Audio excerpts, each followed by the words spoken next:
De acordo com dados do Instituto Alana, 9 em cada 10 brasileiros consideram que as escolas se tornaram melhores ao incluir crianças com deficiência. Apesar de 45 milhões de brasileiros terem declarado algum tipo de deficiência no último IBGE, o preconceito e a exclusão ainda são frequentes na rotina desta população. Para falar sobre inclusão, recebemos a psicóloga e fundadora da Associação Nosso Sonho, Sueli Katz. Olá, seja bem-vindo. Eu sou Joel Scala. Está começando o Observatório do Terceiro Setor, o olhar da cidadania.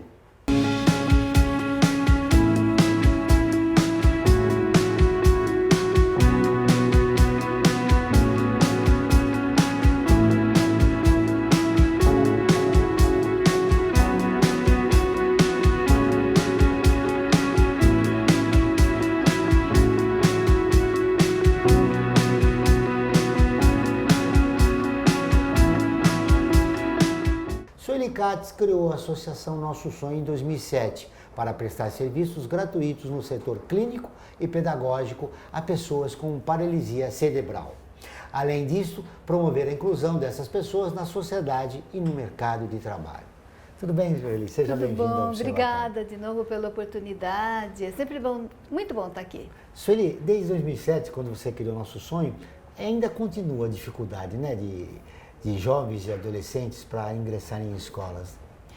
Com certeza, né? Eu acho que não tanto a dificuldade de ingressar, mas de permanecer nas escolas, né? E assim, o que a gente tem notícia, né, é que é bem complicado mesmo. Precisa de uma estrutura especial? Não, basta acolher, mas precisa de digamos, professores treinados, receptivos, auxiliar de sala e um número pequeno de alunos, porque não adianta você colocar o aluno na sala e ele ser um enfeite, ele tem que aprender porque ele pode. O que falta para essa inclusão social com pessoas com deficiência? Políticas públicas, conscientização da população? Falta tudo. Eu acho que assim, faltam políticas públicas, eu acho que as leis existem, mas eu acho que a lei às vezes ela fica um pouco fora da realidade. Falta conscientização, eu sempre costumo dizer que o preconceito, ele é um conceito feito por antecipação. Então falta conhecimento. Eu acho que por meio do conhecimento, do esclarecimento e do contato, as pessoas vão ver que é muito mais simples do que a gente imagina. Aí não há uma contradição? Não é pela educação que a gente resolveria os problemas do país? Com certeza, com certeza. Eu acho que também falta educação e informação nessa área, né? Então a gente vê muita gente que vem visitar o Nosso Sonho e que fala assim, não sei se entro na sala, entra meio reticente, né? Eu falo, não, vem conhecer. Não, eu posso chorar. Tudo bem, se você chorar, eles estão acostumados. Vem. Depois que entra, sai com uma sensação muito grande de felicidade. Então eu também fiquei me questionando, de onde vem essa felicidade? Eu acho que é de transpor uma barreira que a própria pessoa coloca. E eu acho que é geral isso, assim, sem julgamento. Eu acho que é a realidade. Nós colocamos barreiras, então nós temos que transpor essa barreira. De que forma? Educação e informação. Depois que você tem o contato, você vê que é muito mais simples. Mas a coisa agora pode piorar em relação ao deficiente. O governo pretende acabar com o sistema de cotas no mercado de trabalho? Então, eu acho que é uma loucura acabar com essa lei, né? Precisa rever, precisa adequar, talvez. Mas eu acho que daí nós vamos trabalhar assim em algumas frentes. Uma delas, eu acho que o empresário, que assim, ele tem que se conscientizar de que ele ganha contratando essa pessoa com deficiência. A experiência que a gente tem é que assim, quando essa pessoa é colocada no mercado de trabalho, os outros parceiros, eles se humanizam, eles passam a trabalhar com mais vontade, porque são pessoas que se superam todo dia. Não são anjos, eu gosto de deixar bem claro isso também, mas são seres pessoas, humanos, né? são seres humanos, mas que se superam sim. Se a gente acorda todo dia e consegue ver o sol, eles muitas vezes não conseguem. Eles precisam de aparatos para ver o sol. Se nós conseguimos levantar da cama para tomar um simples café, eles tomarão o café, mas com ajuda. Eles então se superam a partir do momento que eles abrem os olhos. Então, isso influencia muito o grupo de trabalho. Então, assim, já ganha aí. Segundo lugar, você não pode definir que você só vai contratar pessoas por um trabalho X e irrisório. Porque essa pessoa que acordou, levantou, se esforçou, fez faculdade, ela conseguiu muita coisa, ela precisa do reconhecimento. Então, acho que nós temos que ampliar o leque da contratação. E depois, assim, tem que melhorar mais a formação mesmo da pessoa com deficiência, porque por todas as dificuldades, poucos conseguem chegar até fazer uma faculdade ou um curso técnico. Nós temos que dar mais oportunidades. Por quê? Porque somos todos iguais? Não, porque somos todos diferentes, mas temos os direitos iguais. Eles são vítimas do preconceito e acabam não tendo escolas para se prepararem adequadamente, né? Não tendo emprego, com isso não consegue emprego e aí não consegue se socializar e acabam se recolhendo, né? Não participando da sociedade, que é um direito de cada um deles, né? Sim, com certeza. Assim, o que a gente faz lá no nosso sonho, né? Para nós a inclusão é realidade. Então, por exemplo, nós temos um grupo que está no mercado de trabalho e um grupo de crianças, de jovens, né? A criança é a força do hábito, de jovens com paralisia cerebral, mas que aprenderam a escrever. Duas empresas, nós apresentamos para 2 empresas esse projeto. Então, assim, o que eles fazem? Começaram fazendo um informativo, depois, agora o informativo virou revista e agora eles têm um blog. Então, eles são contratados para fazer a revista e o blog. Daí, o que acontece? Para fazer a revista, tanto a revista quanto o blog, eles vão para a rua. Então, eles marcam, eles telefonam, eles marcam, nós vamos no Museu de Arte Moderna.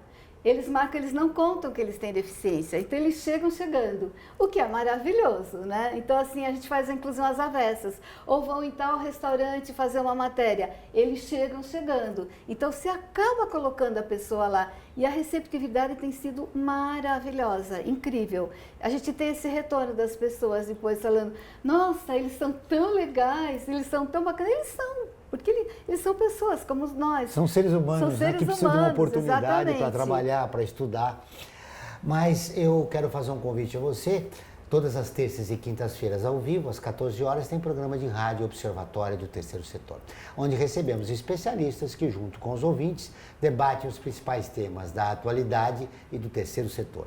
Você pode ouvir pela Rádio Trianon AM 740 ou em qualquer lugar do mundo, pela internet, do seu celular, computador ou tablet, pelo link que aparece na sua tela. Nós voltamos depois do intervalo. A FIA é muito mais que uma escola de negócios. É graduação, pós-graduação, MBA, mestrado e consultoria para empresas. Isso faz diferença. Conheça a FIA. Olá, eu sou Laura Gelbert, da ONU News. Notícias das Nações Unidas e do mundo você acompanha na página e nos programas do Observatório do Terceiro Setor, parceiro da ONU News. E para acompanhar diretamente a ONU News em português, acesse nossa página e redes sociais. Até lá! Internacionalizar a economia afeta o seu emprego? Para onde vai o Brasil? Ter opinião sem análise é só repetição. Repetição, repetição, repetição, repetição, repetição, repetição, repetição, repetição. Informação é importante. Análise é fundamental. Le Monde Diplomatique Brasil. Independente e crítico.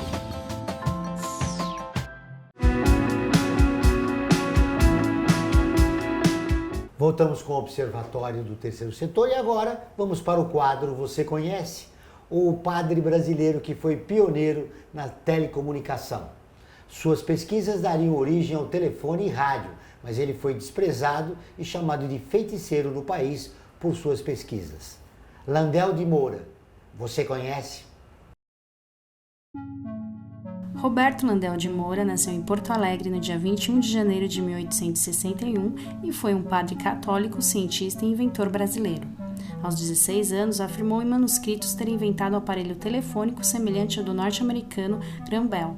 Em 1876, mudou-se de Porto Alegre para o Rio de Janeiro, onde foi estudar na Escola Politécnica. Lá, permaneceu poucos meses, até ser convencido por seu irmão a viajar para Roma para se tornar padre. Embora fosse devotado ao sacerdócio, antes de radicar-se definitivamente no Rio Grande do Sul, suas passagens pelas paróquias foram tipicamente breves. Sabe-se que sua devoção à ciência e suas ideias avançadas para o seu tempo causaram-se algumas vezes o espanto e a revolta dos católicos. Landel de Moura é conhecido pelo seu pioneirismo na ciência da telecomunicação, tendo desenvolvido uma série de pesquisas e experimentos que o colocam como um dos pioneiros a conseguir a transmissão de sons e sinais telegráficos sem fios, por meio de ondas eletromagnéticas, o que deram a origem ao telefone e ao rádio, se não o primeiro de todos, o que ainda é motivo de polêmicas. Em 1894, um ano antes do italiano Guglielmo Marconi inventar o rádio, o padre Landel de Moura transmitiu voz humana por meio de aparelhos entre a Bela Vista e Santana. Chamado na época de feiticeiro, ele só registrou a patente em 1901, mas seu primeiro registro documentado publicamente é de 3 de junho de 1900. Testando com sucesso aparelhos que transmitiram sem fio sons e sinais telegráficos. No Brasil, ele usualmente é considerado pioneiro em nível mundial. Nos outros países, sua realização permanece ignorada, embora várias fontes estrangeiras estejam aceitando sua primazia. Também deixou projetos que apontam seu pioneirismo na transmissão de imagens sem fio, sendo considerado nacionalmente um precursor da televisão e das fibras óticas. Landel morreu em Porto Alegre no dia 30 de junho de 1928. No Brasil já recebeu uma série de homenagens e reconhecimentos oficiais. É cidadão honorário da cidade de São Paulo, patrono da ciência, da tecnologia e da inovação do município de Porto Alegre, patrono dos radioamadores brasileiros e em 2012, por decreto presidencial, seu nome foi inscrito no livro dos heróis da pátria. Qual é a razão que uma figura tão importante como ele, Landel de Moura, não é conhecido pela maioria da população brasileira? Uma loucura, assim, é insano, né? Você pensar, eu acho que assim, nós não temos muito amor pelo Brasil, nós não reconhecemos nossos heróis, né? Quem são nossos heróis? Eu acho que a gente tem que rever isso aí, né? E assim, por que assusta? Eu, sinceramente, eu tomei conhecimento agora, eu não conhecia também. E assim, eu fico pensando, como que uma pessoa como essa passa despercebida? Nós temos que valorizar mais o que nós fazemos. Ele é desconhecido pela maioria da população brasileira porque não está nos livros oficiais. E foi um grande inventor. Pois é. Como assim? Como é que passa desapercebido, né? E como muito você estranho. disse, né? Um país carente de heróis, de pessoas, de cientistas importantes que podiam alavancar, né, o país. Lógico, imagina. Sim, eu não consigo entender também o que acontece, sinceramente. Não... Esse comportamento do Brasil oficial tem muito a ver com a situação do deficiente no país, né? Que você sabe que existe e em vez de você aperfeiçoar uma lei, você vai e acaba com a lei, né? Que é o que o governo pretende fazer agora, né? Eu acho que é geral. Nós temos muitas questões. Tem essa questão da lei, que até complementando, eu acho que assim, o diferencial do nosso sonho, é que a nossa proposta é, em vez de ter o perfil da vaga, cria a vaga do perfil. Nós temos que enxergar com mais amor o ser humano. Então, não tem que, eu tenho uma vaga, você tem que encaixar a pessoa lá. Não, ele pode ir mais. Vamos tentar uma vaga para ele. Isso ajudaria muito na colocação. Agora, eu acho que fora isso, tem dificuldade de material especializado, em tudo tem imposto, não tem muito incentivo para a criação. Então, uma vez eu lembro que nós apresentamos o nosso sonho em Barcelona, num congresso especializado em comunicação alternativa, né? E o que nós recebemos, fomos reconhecidos como assim, a única informativo na época, feita exclusivamente por pessoas com paralisia cerebral, única no mundo. Mas o que me impressionou muito era a independência que os jovens tinham lá. Tinha muitos jovens com paralisia cerebral. Então, por exemplo, para tomar água, tinha um copo assim, acoplado na cadeira, que ele só virava o rosto. Aqui não, a gente tem que dar água para a pessoa. E não deve ser uma coisa tão cara de fazer, mas vai produzir para você ver. Você está tocando num aspecto importante que até envolve o terceiro setor, essa visão assistencialista. Sim. Você não dá independência, né, para o Não dá, deficiente. você aprisiona. E a nossa ideia é libertar. é assim, dar autonomia para começar nós orientamos muitos pais, desde a escolha da roupa, tanto que nós usamos a comunicação alternativa, né? Eu já falei em outra ocasião, mas adoro falar sobre isso, que é ou uma prancha, ou é um tablet, ou é um aparelho celular que vai na frente da criança, para a criança poder se comunicar. Porque a criança e o jovem com paralisia cerebral, ele tem um acometimento neuromotor e que pega a fala, mas o cognitivo dele é muito bom em geral. Então o que acontece? Ele quer, ele sente e não consegue se expressar. Nós chamamos de almas aprisionadas. A comunicação alternativa, ela vem para facilitar essa comunicação mesmo, né? Então vai logo um sim e um não. E com o sim e o não, você descobre o mundo, você pode tudo. Você quer água, sim ou não? Nós colocamos até agora o talvez, ou quem sabe. Você amplia o vocabulário, né? Então, assim, eu acho que tem que ser muito incentivada. Daí a criança tem autonomia. Então, ela pode escolher a própria roupa, ela pode fazer várias escolhas. A independência, nós temos que facilitar. E daí entra a tecnologia assistiva, daí entram vários instrumentos.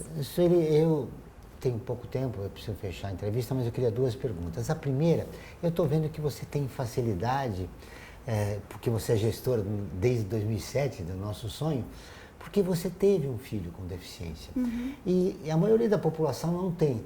Como sensibilizar essas pessoas a se dedicarem para uma causa tão importante? Não, realmente, é diferente quando você tem a questão na família. Eu acho que assim, se nós exercêssemos a gratidão, todos nós participaríamos não só do nosso sonho, mas de vários sonhos, né? Então, porque nós acordamos, nós, graças a Deus, nós temos os 5 sentidos, podemos levantar, podemos fazer escolhas. Sim, se você só for grato, além de melhorar a sua energia, que eu acredito muito nisso, né? Você vai olhar para o lado, você tem que olhar para o lado. O que eu posso fazer hoje pelo outro? Por que não? Isso dá um prazer, isso eu garanto, eu assino embaixo. Entra nessa área, que o prazer é único, não tem salário para isso. Muito bem. Então, no próximo bloco, nós vamos ouvir o depoimento da Sueli a respeito de como é difícil manter uma organização como o Nosso Sonho. E agora eu vou fazer um outro convite a você para curtir a página do Observatório, que é visualizada por mais de 700 mil pessoas toda semana. Ela está sempre atualizada com notícias do terceiro setor, do Brasil e do mundo. Faça com mais de 430 mil pessoas, siga a nossa página. Agora nós vamos para um rápido intervalo, mas antes você vai conhecer um dos artigos da Declaração Universal dos Direitos Humanos, que faz parte da campanha do Observatório. Direitos humanos são direitos de todos.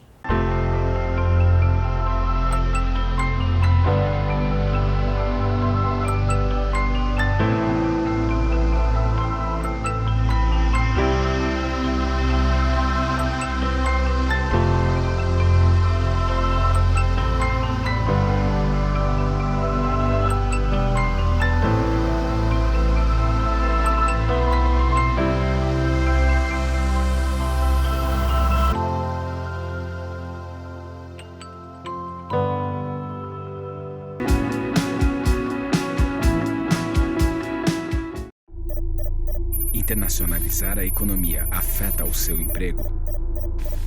Para onde vai o Brasil?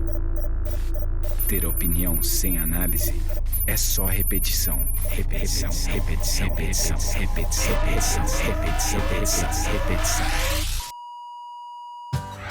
Informação é importante, análise é fundamental. Le Monde Diplomatique Brasil, independente e crítico. Olá, eu sou Laura Gelbert, da ONU News.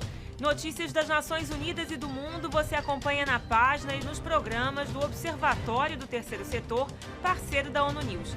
E para acompanhar diretamente a ONU News em português, acesse nossa página e redes sociais. Até lá! A FIA é muito mais que uma escola de negócios. É graduação, pós-graduação, MBA, mestrado e consultoria para empresas. Isso faz diferença. Conheça a FIA.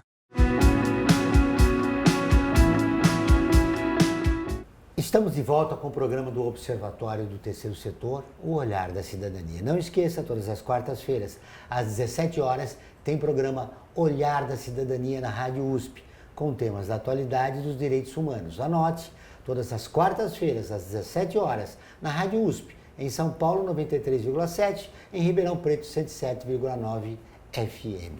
Senhor, no bloco anterior eu falava a respeito de como é difícil, né? Como você tem enfrentado dificuldades para manter o nosso sonho.